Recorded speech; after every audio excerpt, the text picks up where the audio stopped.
Bonjour les humains, nous sommes le 11 juin 2026. Bienvenue si vous êtes nouveau sur la chaîne. Ne vous fiez surtout pas à une seule vidéo. Allez voir mes playlists, je traite tout un tas de sujets très différents. Et j'ai un paquet de playlists différentes. Alors, nous sommes dans la playlist Le secret de la grande pyramide. Sous-chapitre suivant. Comme d'hab, la playlist correspondante et parfois d'autres choses en description de cette vidéo. Donc, sous-chapitre suivant, à la recherche du méridien. Tous les savants de toutes les époques se sont efforcés de trouver un méridien précis pour l'établissement des longitudes. Celui de Paris fut choisi d'abord, puis les Anglais nous en dépossédèrent pour y substituer le méridien de Greenwich. Mais ni le méridien de Paris ni le méridien de Greenwich ne sont les méridiens idéaux. Le seul qui réponde à tous les desiderata est celui de la Grande Pyramide, tant parce qu'il traverse le maximum de continents et le minimum de mers, que parce qu'il sépare en deux parties absolument égales les terres habitées du globe entier. Ah, première nouvelle, je ne savais pas. C'est fou, en plus on apprend des trucs.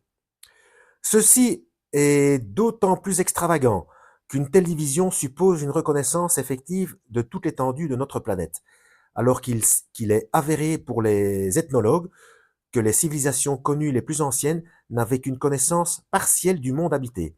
Cette constatation permet d'entrevoir l'existence de sociétés disparues, dont les membres avaient parcouru toute la surface de la Terre et dont la science s'était élevée très haut. Ouais, ben, pour ceux qui ne l'ont pas encore vu, il y a deux vidéos d'ici, dans cette playlist-là, dans la playlist Le secret de la grande pyramide, où où on en parle justement dans cette fameuse vidéo de 3 heures, mais très belle, moi je trouve qu'elle est très belle, K 2019, la Grande Pyramide. Sous-chapitre suivant, la quadrature du cercle. Comme le fait remarquer l'abbé Moreux, dans son livre La science mystérieuse des pharaons, alors petit 1, dont nous ferons de remarquables citations et à qui nous emprunterons plusieurs exemples. G. Doin, éditeur, donc c'est le nom de l'éditeur. G, je ne sais pas si c'est Gaspard ou Gontran ou Gérard, Doin, D-O-I-N, pour ceux qui veulent faire des recherches. Tout le monde a entendu parler de la quadrature du cercle que cherchent encore quelques esprits ingénus. En réalité, le problème consiste à transformer un cercle d'une surface donnée en un carré d'une surface équivalente, c'est-à-dire à trouver sa quadrature, comme on disait autrefois. Pour calculer la surface du cercle, il faut connaître le rapport du diamètre à la circonférence, et tout le monde, en son enfance, a pâli sur la valeur de pi.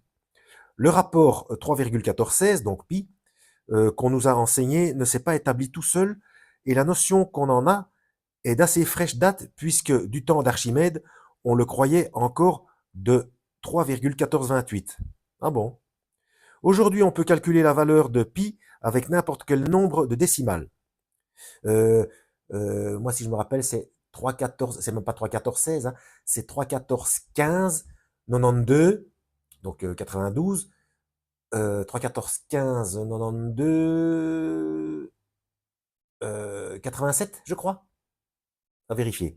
Mais bon, c'est sans fin. C'est sans fin. C'est comme les glaces. Comme les glaces. Comme les glaces. Ça se mange sans fin. Voilà. Euh, Avec n'importe quel nombre de décimales, sans jamais trouver la dernière. Voilà, c'est ce que je viens de dire. Ce qui démontrerait que la quadrature du cercle est une définitive impossibilité. Mais avant Jésus-Christ, les données oscillaient entre 3 sur 10 septantième, ou 3 sur 10 70e, et 3 sur 10 71e, ou 3 sur 10 71e. Or, je vais vous montrer ça, parce que, euh, or, que donne l'addition des quatre côtés de la base de la pyramide? 931 mètres 22, divisé par 2 fois l'axe vertical, 148 mètres, 208 fois 2, exactement la valeur de pi. Ah bon? Voilà, voilà comment c'est indiqué. Hop. Sous-chapitre suivant. Un mètre élastique. Le mètre est la 10 millionième partie du quart du méridien terrestre, mais le méridien n'étant pas lui-même une mesure fixe, il s'ensuit que l'unité de mesure basée sur lui n'a astronomiquement aucune valeur.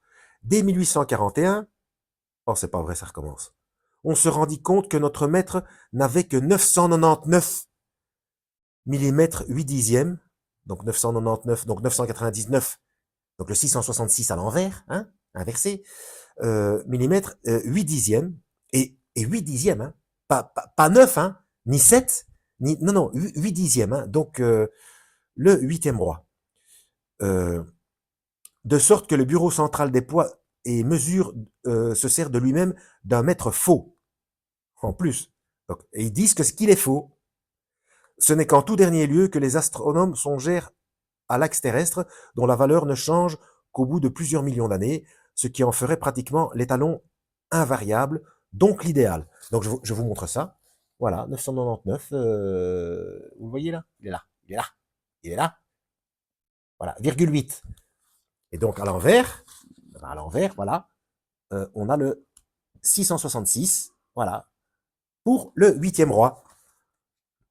Livre de Daniel, à mettre en corrélation avec l'Apocalypse de Jean, bien entendu.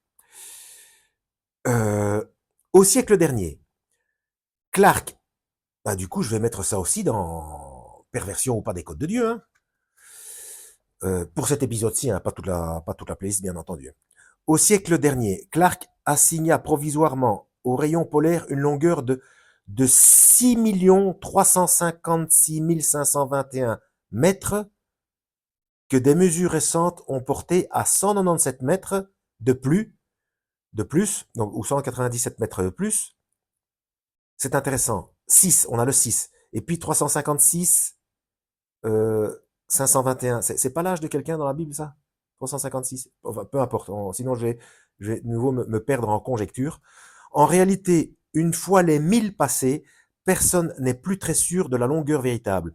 Cependant, la valeur du rayon polaire est à la base même de la construction de la pyramide, puisque l'unité de mesure employée par son architecte est la coudée sacrée des Hébreux, dite aussi coudée pyramidale. C'est quand même extraordinaire. Qu'est-ce que ça vient faire là-dedans? Et que, suivant la constatation du célèbre directeur de l'observatoire de Bourges, la coudée sacrée, soit 0 mètre 635 660, faut qu'il y ait les 3 6 dedans, évidemment, multiplié par 10 millions égale 6 356 660 mètres, là il y a même un quatrième 6, de sorte que la coudée sacrée représente la 10 millionième partie du rayon polaire de la Terre, et cela avec une valeur exacte à 1/100 de millimètre près.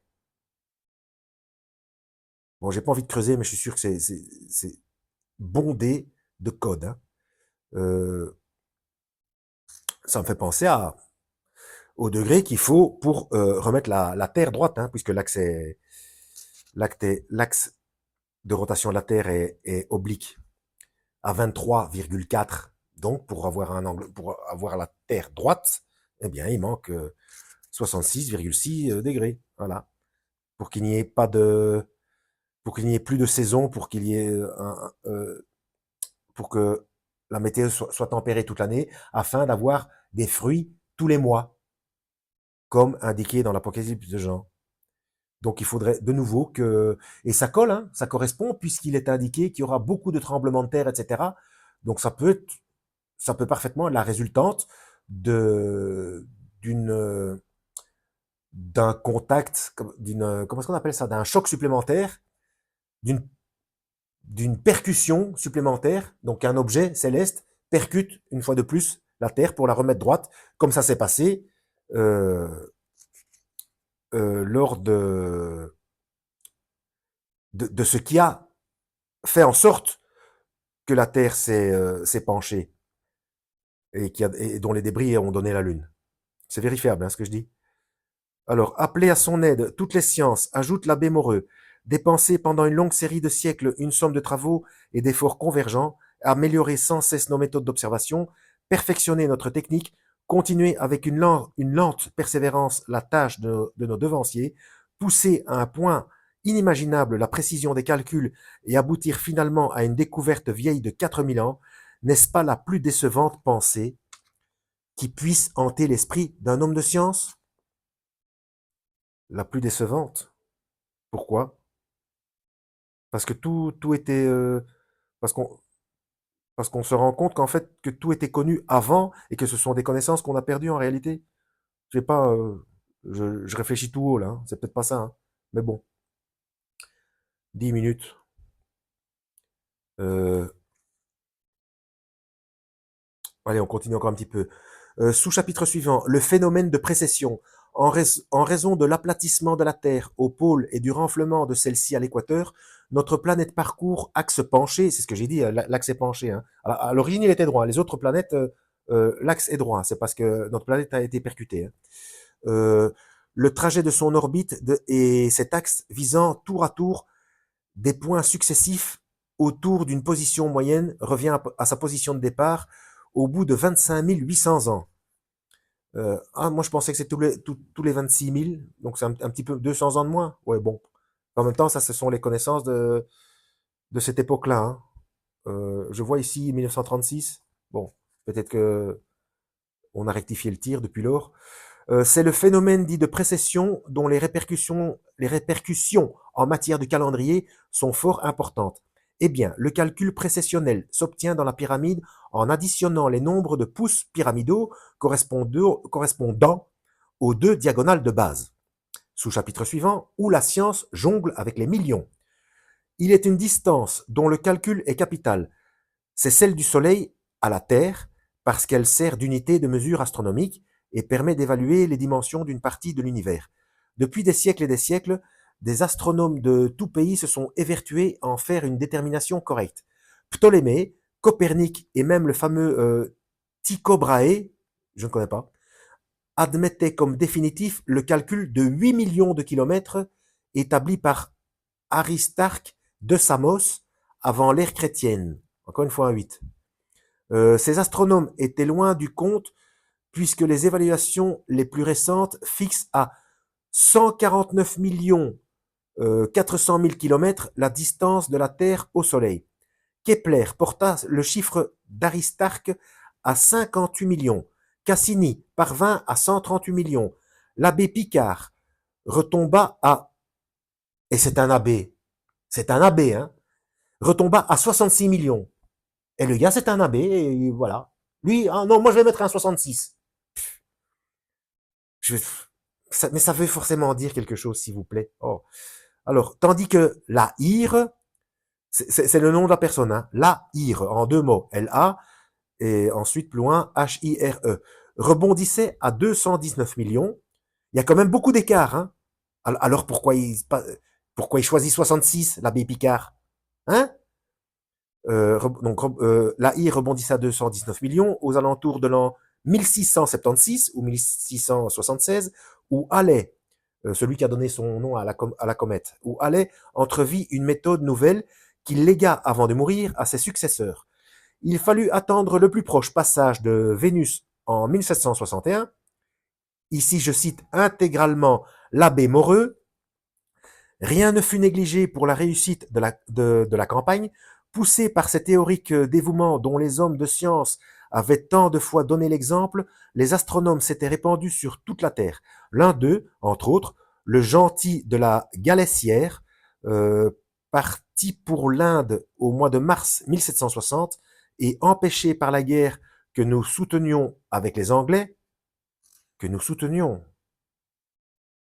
Mais c'est un abbé, et il soutient la guerre. Tu ne tueras point, c'est pas moi, que nous soutenions avec les Anglais, ne put débarquer et eut le courage d'attendre pendant 8 années, hop là encore un 8, à Pondichéry le passage de 1769, perdant ainsi sa position officielle à l'Académie des sciences, où, faute de nouvelles sur son compte, on avait fini par le remplacer, risquant aussi son patrimoine qu'il avait déposé entre des mains infidèles, trouvant, paraît-il, sa femme remariée, et pour comble de malheur, manquant le but de son voyage. Lors du passage de Vénus, en 1761, il n'avait pu en effet que contrôler le phénomène du pont de son navire sans pouvoir l'observer, et en 1769, un ciel chargé de nuages avait rendu impossible toute observation. Cependant, les collègues et rivaux de Le Gentil de la Galessière, c'est son nom complet en fait, Le Gentil de la Galessière, c'est un noble, avaient pu faire des observations assez précises. Néanmoins, leur estimation variait entre 140 millions de kilomètres et 170 millions, ou 170 millions. Enfin, en 1900, tous les observatoires du monde se décidèrent à observer, entre guillemets, en même temps, et aboutir péniblement au chiffre cité plus haut et provisoirement définitif de 149 400 000 kilomètres, alors qu'il suffisait de multiplier par 1 million la hauteur de la Grande Pyramide pour obtenir 148 208 000 kilomètres, soit le chiffre le plus récent avec une différence de 1 200 000 kilomètres. On en sait certainement plus maintenant si vous allez sur Wikipédia. Attention, Wikipédia, parfois c'est vrai, parfois c'est faux. Hein. Mais bon, normalement, pour les chiffres astronomiques, ça devrait être correct. Hein. Et rien ne prouve au surplus que ce n'est pas le chiffre de la pyramide qui est le bon. Et on va s'arrêter là. À la prochaine. Lisez la Bible et que Yahweh vous guide.